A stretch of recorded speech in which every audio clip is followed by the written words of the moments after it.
Langsung aja ya Pak ya?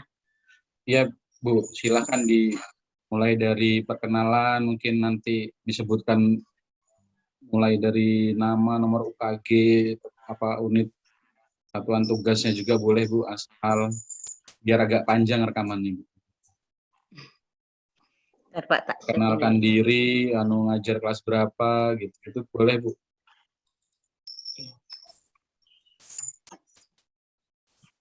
Baiklah teman-teman.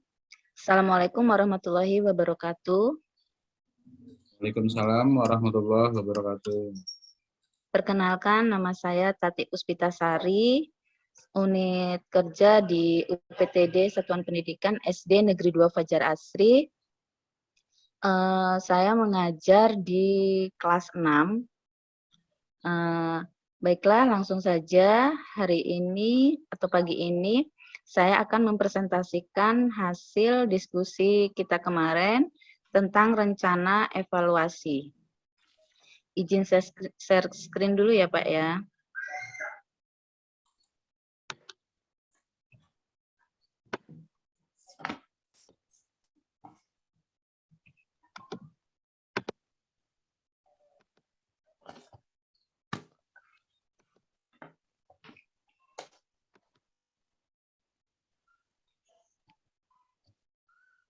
Ini yang pertama adalah jurnal refleksi.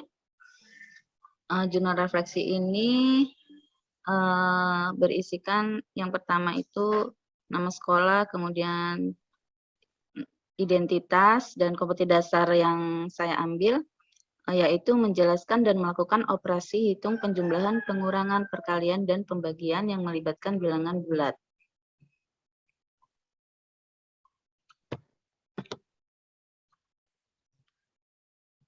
Nah, di jurnal refleksi ini berisikan pertanyaan-pertanyaan. Di sini ada 11 pertanyaan.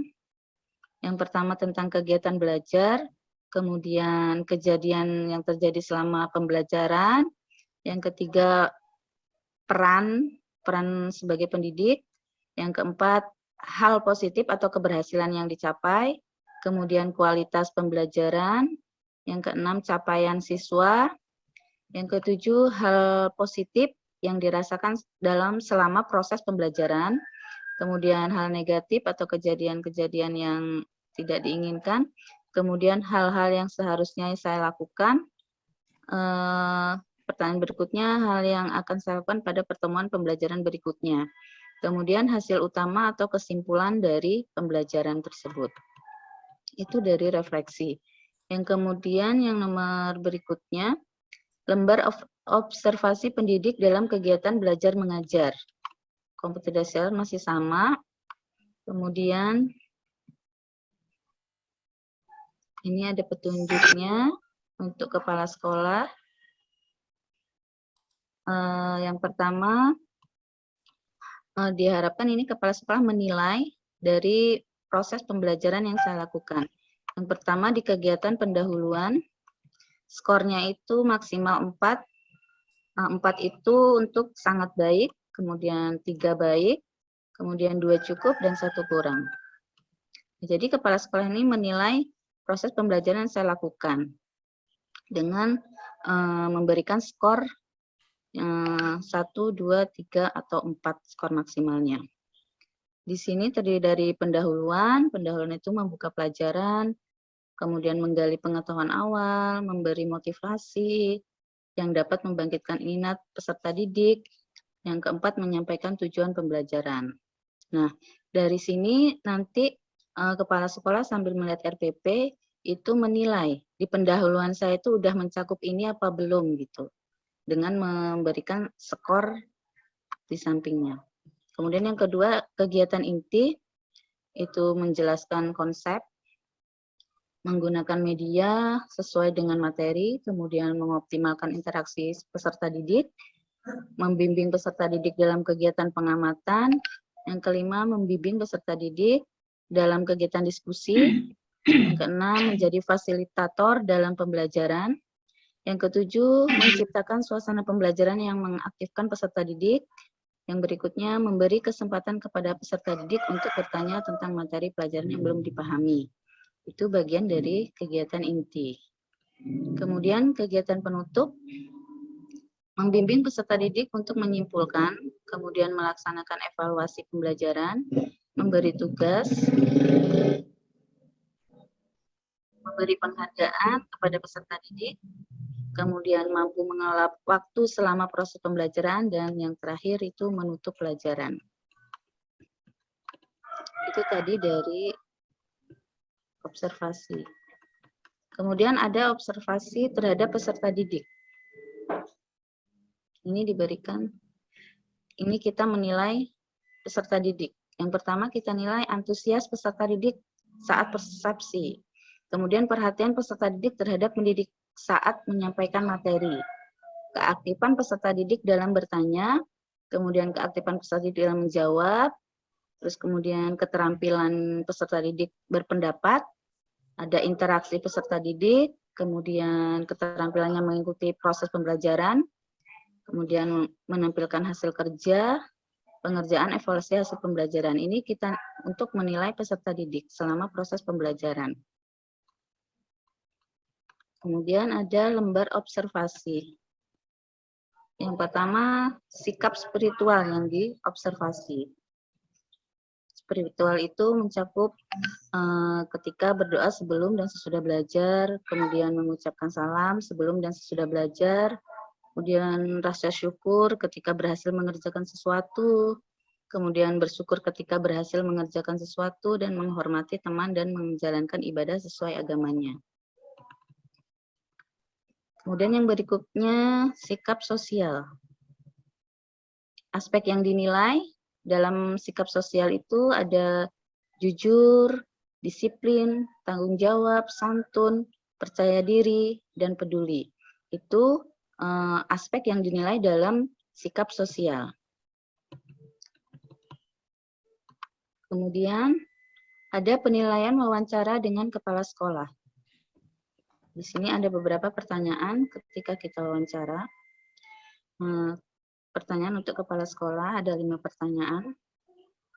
Sini bisa dibaca ya. Bapak, sejak kapan? Pertama kita bertanya dulu kepada kepala sekolah. Sejak Bapak menjadi kepala sekolah, masalah apa yang Bapak temukan di sekolah ini? Kemudian dari masalah yang tersebut, Bapak tadi apa saja faktor atau akar masalah yang menyebabkan permasalahan tersebut muncul.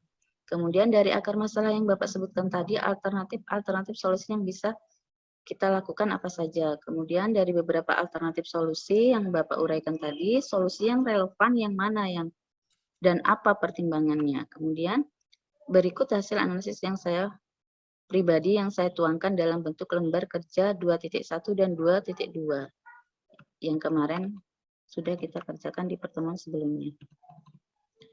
Kemudian ini penilaian wawancara dengan pendidik. Pendidik itu guru atau teman sejawat. Yang ada beberapa pertanyaan.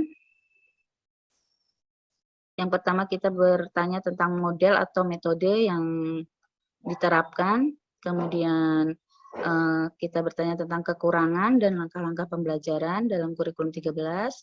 Kemudian yang berikutnya media pembelajaran yang digunakan ketika mengajar. Yang nomor 4 itu kendala yang dihadapi ketika pembelajaran berlangsung. Yang kelima itu kita bertanya apakah mereka pernah menggunakan model PBL dengan bantuan media video atau PJBL. Kemudian nomor 6, bagaimana respon peserta didik ketika menggunakan media pembelajaran. Apakah aktivitasnya meningkat atau motivasinya meningkat ketika kita sudah menggunakan media pembelajaran saat kegiatan belajar mengajar. Kemudian yang keempat, survei kepada murid, guru, kepala sekolah atau orang tua. Di sini untuk murid kita ingin tahu ketika kita mengajar itu murid itu senang atau malah sedih ketika mengajar atau malah bosan. Di sini nanti peserta didik bisa memilih. Kemudian lembar